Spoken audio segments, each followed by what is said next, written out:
नमस्कार, उज्जैन टीवी की ओर से मैं अनामिका शर्मा आप सभी का स्वागत करती हूं। प्रस्तुत हैं आज के मुख्य समाचार। आगर रोड स्थित नरेश जीनिंग फैक्ट्री से प्रशासन ने हटाया अतिक्रमण सुबह 7 बजे से। नीलामी के मुद्दे पर गरमाया मामला, किसानों और व्यापारियों के बीच, किसानों ने किया चक्का जाम। क्षिप्रा नदी के पानी में हो रहे धमाके, क्षिप्रा जी का पानी उछला 10 फीट तक। समीपस्थ ग्राम चंदूखेड़ी की बेटी ज्योति का हुआ सपना साकार, बनी डॉक्टर, किया मंत्री जी का उपचार। और अवंती देवी शक्तिपीठ की महिमा प्रतिपादित हुई, शिव नवरात्रि में है आराधना का महत्व। अब समाचार विस्तार से।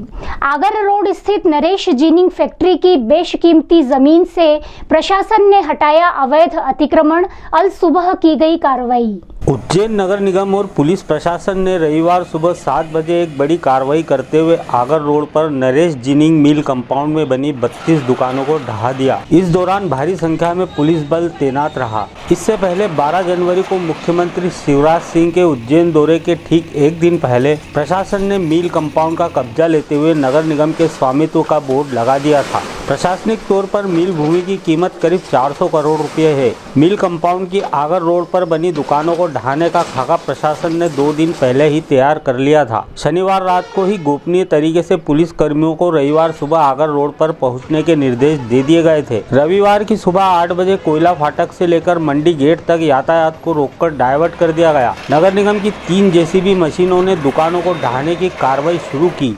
कार्रवाई के दौरान कई दुकानदारों को दुकान से सामान निकालते देखा गया। उन्हें पहले ही दुकान खाली कर देने के नोटिस दे दिए गए थे। नरेश जीनिंग मिल कंपाउंड की आगर रोड पर टायर, पान की दुकान, नमकीन, इलेक्ट्रिक उपकरण, प्रिंटिंग प्रेस, आटा चक्की, मेडिकल व अन्य दुकानों को हटाया गया। इस संदर्भ में जानकारी देते हुए निगम अधिकारी ने बताया, ये हमारी लगभग 4 हेक्टेयर की शासकीय जमीन थी। 2 महीने पहले लगभग हमने इस पर कब्जा लिया था और तभी जितने भी अतिक्रमण करके दुकानें और अंदर जो है गोदाम वगैरह बने हुए हैं उनको सूचित किया था कि इसको खाली कर दें, लेकिन इनके द्वारा खाली नहीं किया गया। तो आज ये अतिक्रमण हटाने की कार्रवाई की जा रही है। अंदर लगभग 7 से 8 बड़े शेड हैं, उनको भी गिराया जा रहा है और ये लगभग 25 दुकानें जो फ्रंट पे हैं रोड साइड, इनको भी खाली करवाया जा रहा है। सर लगभग कितने की ज़मीन होगी ये पूरी?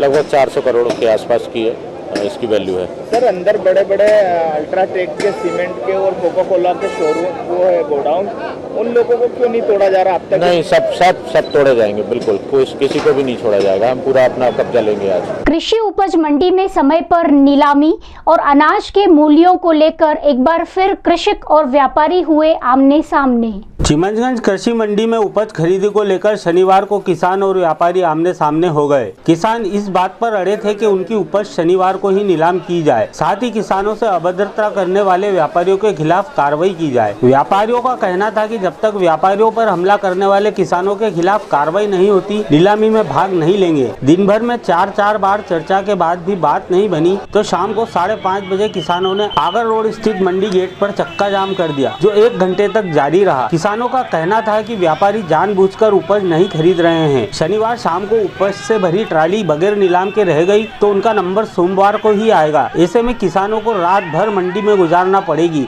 उन्हें समझाइश देने के लिए प्रशासनिक अधिकारी पहुंचे।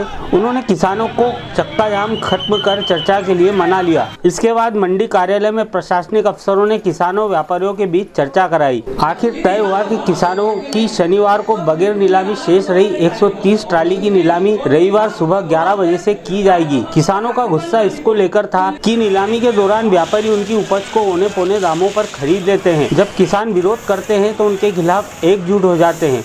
हरण्याखेड़ी के राहुल शर्मा ने बताया, शुक्रवार को उनकी उपज पहले 1850 रुपये में नीलाम की, लेकिन बाद में उसी के दाम 1750 रुपये क्विंटल कर दिए गए। इसका विरोध किया तो व्यापारियों ने हमला कर दिया। रातेड़िया के पुनीत सिंह ने बताया, व्यापारी का रुख किसान विरोधी रहता है। 50 थे। अगर आपको ऐसा लग रहा ना, ये भैया के कितने गए? 1920 गई। हाँ भले वीडियो बना रहा हूँ ना, तो वीडियो बनाइएगा। ये बन रहा है ये 1920 और वो गई एक ट्राली गई 1700। तो माल के हिसाब से गाँव है ना, वो गाँव अलग है। पुन्ना लोकल गाँव नहीं ले रहा आपने, वो पोषक गाँव लिया आपने। उस विषय में बात कर रहा हूँ। मेरा तो ये कहना है, जैसी क्वालिटी रहती है ना, ऐसा भाव मिलता है। क्षिप्रा नदी में हो रहे हैं आश्चर्यजनक धमाके। आग और धुएं के साथ 10 फीट तक उछल रहा है पानी। गैस भंडारण या भूगर्भीय हलचल हो सकता है कारण। शिप्रा के त्रिवेणी स्टॉप डैम के पास स्थित नए घाट के सामने नदी में धमाके हो रहे हैं। आग और धुआं भी निकल रहा है। रुक रुक कर हो रहे धमाकों से ग्रामीणों में दहशत है। एहतियातन पीएचई ने यहाँ निगरानी के लिए कर्मचारी तैनात किया। प्रशासन और पुलिस के अधिकारियों ने भी मुआयना किया। अब इसकी भूगर्भ विशेषज्ञ से जांच कराई जाएगी। यहाँ से पानी के सैंपल भी लिए गए हैं, जिसकी पीएचई प्रयोगशाला में जांच की जा रही है। अचानक धमाका होता है, आग और धुआं निकलता है। इसके वीडियो भी ग्रामीणों ने बनाए हैं। विशेषज्ञों के मुताबिक भूमिगत पेट्रोलियम अथवा गैस भंडार से रिसाव होता है तो हवा के संपर्क में आने पर वह ज्वलनशील हो जाता है। यह पृथ्वी में होने वाली भूगर्भीय हलचल से भी हो सकता है। सर्वेक्षण और विश्लेषण हेतु भोपाल से भूगर्भविदों को आमंत्रित किया जाना उचित होगा। एक प्रत्यक्षदर्शी ग्रामीण ने बताया, हमने दूर से हम वहाँ नहा रहे थे, देखा कि यहाँ पर पानी बम जैसा फूटने लगा है, तो उसके कारण हम देख के वापस चले गए। थोड़ा सा डर दहशत कुछ ग्रामीणों में। 2-4 लोग थे तो अब भग गए, हम कोई थे ही नहीं। फिर वैसा हुआ तो हम चल दिए। कब से हो रहा है ये? अपने पूनम के रोज से हो। जिसकी निगाहें हो मंजिल पर और दिल में हो मजबूत इरादे और साथ में हो अथक परिश्रम तो सफलता मिलते देर नहीं लगती। यह बात साबित कर दिखाई चंदू खेड़ी की बेटी ज्योति ने डॉक्टर बनकर। इरादे हो गर बुलंद तो मुट्ठी में कैद किया जा सकता है आसमां भी। इस बात को व्यवहार में उतारने का श्रेय मिला एक कृषक परिवार की बेटी को। उज्जैन से 10 किलोमीटर दूर चंदूखेड़ी निवासी संजय सिंह की बेटी ज्योति आंजना, इनकी आंखों में डॉक्टर बनने का ख्वाब पल रहा था। दृढ़ निश्चयी ज्योति ने जब अपने माता पिता को अपने इरादों से अवगत कराया तो उन्होंने अपनी बेटी को प्रोत्साहित किया। अब ज्योति के जीवन का महत्वपूर्ण टर्निंग पॉइंट आया, वह यह कि उसकी शादी हो गई। यहाँ भी ज्योति ने अपना इरादा सास ससुर और पति के सामने रख दिया। ज्योति यकीनन खुशकिस्मत रही। ससुराल में भी उसके पंखों को परवास की इजाजत मिली और अंततः वह दिन भी आया कि ज्योति बन गई डॉक्टर ज्योति। शहर में अपनी प्रैक्टिस शुरू करने वाली ज्योति को पहला पेशेंट मिला उच्च शिक्षा मंत्री डॉक्टर मोहन यादव। ज्योति की जुबानी सुनिए उनकी कामयाबी का सफरनामा। ये सब पूरा सपोर्ट मेरे मम्मी पापा, मेरे ससुर जी, मतलब मेरे दोनों घर, मेरे अपने पापा का घर भी और मेरे इन-लॉज का घर भी, उन दोनों के पूरा 100% सपोर्ट से मैं आज तक इस जगह पे आई हूँ। और मैं अपना हर काम पूरी निष्ठा से करूँगी, पूरा डेडिकेशन से करूँगी, अपना हर 100%। और मैं चाहती हूँ कि अपनी कास्ट में, हमारी आंचला कास्ट में जो लड़कियाँ अभी पढ़ रही है वो सब भी कुछ ऐसा करें इस जगह तक आए में, और अगर मुझसे जो हेल्प होगी वो मैं पूरी करूँगी। देश के शक्तिपीठों में उज्जैन में स्थित है हरसिद्धि और दूसरी है अवंतिका देवी। और कहा जाता है कि शिव नवरात्र पर्व में दोनों की आराधना है प्रासंगिक। देश के शक्तिपीठों में उज्जैन स्थित शक्तिपीठ की चर्चा होती है तो वह प्रायः हरसिद्धि माता तक सीमित रह जाती है, जबकि उज्जैन में अवंतिका माता भी विराजमान है, जिनके नाम से उज्जैन का एक नाम अवंतिका है। देवी अवंतिका उज्जैन की अधिष्ठात्री देवी हैं। अवंतिका देवी के साथ अवंतिका नाथ भी हैं। ज्योतिर्विद पंडित आनंद शंकर व्यास इस बात पर जोर देकर कहते हैं कि शिव नवरात्रि के अवसर पर हरसिद्धि के साथ अवंतिका देवी की भी आराधना करनी चाहिए, क्योंकि वह भी देश की शक्तिपीठों में से एक हैं।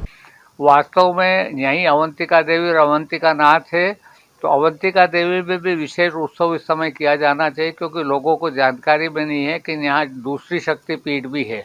लेकिन दूसरी शक्तिपीठ अवंतिका नाम से, तो अवंतिका की अधिष्ठात्री देवी है। तो इस समय जब शिव के नवरात्रि शुरू हो तो अवंतिका देवी की नवरात्रि भी उस समय की जाना चाहिए, ताकि अवंतीनाथ और अवंतिका देवी दोनों की उपासना हो। पूर्व मुख्यमंत्री ने 2 दिन पहले किसानों को समझाई थी कृषि कानूनों की खामियां, और अब सांसद खाट चौपाल के जरिए समझा रहे हैं खूबियां।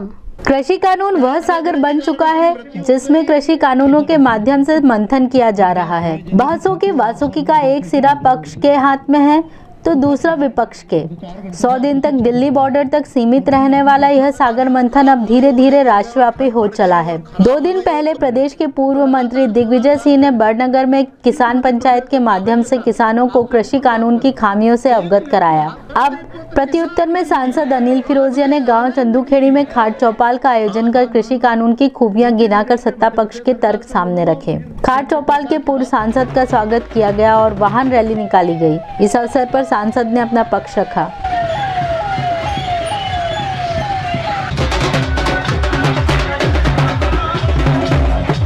विरोध तो कोई नहीं हो रहा है। खाट पंचायत जो लगाई है किसान बिल के समर्थन में लगाई, किसानों को, किसान भाइयों को यह बिल जो किसान बिल आया उसके बारे में जानकारियाँ कि किसान बिल से उनको क्या क्या फ़ायदे हैं, किसान कैसे समृद्ध होगा, जो मोदी जी का सपना है कि किसानों के आय को दुगना करना है वो कैसे होगी, और अगर किसान समृद्ध होगा जब भी हमारा देश समृद्ध होगा।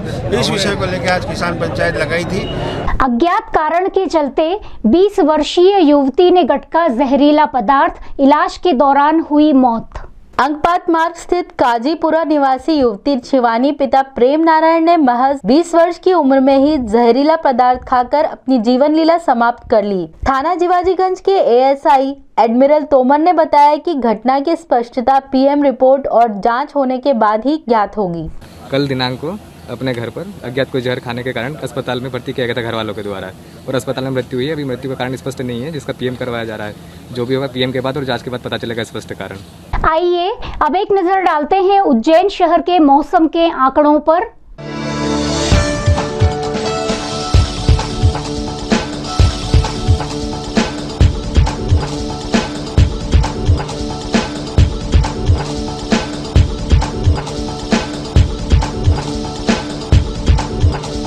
अंत में मुख्य समाचार एक बार फिर। आगर रोड स्थित नरेश जीनिंग फैक्ट्री से प्रशासन ने हटाया अतिक्रमण सुबह 7 बजे से। नीलामी के मुद्दे पर गरमाया मामला, किसानों और व्यापारियों के बीच, किसानों ने किया चक्का जाम। क्षिप्रा नदी के पानी में हो रहे धमाके, क्षिप्रा जी का पानी उछला 10 फीट तक। समीपस्थ ग्राम चंदूखेड़ी की बेटी ज्योति का हुआ सपना साकार, बनी डॉक्टर, किया मंत्री जी का उपचार। और अवंती देवी शक्तिपीठ की महिमा प्रतिपादित हुई, शिव नवरात्रि में है आराधना का महत्व। ये थे उज्जैन शहर के प्रमुख समाचार। ताज़ा समाचारों के लिए देखते रहें उज्जैन टीवी और कृपया उज्जैन टीवी के यूट्यूब चैनल को लाइक और सब्सक्राइब करना न भूलें। नमस्कार।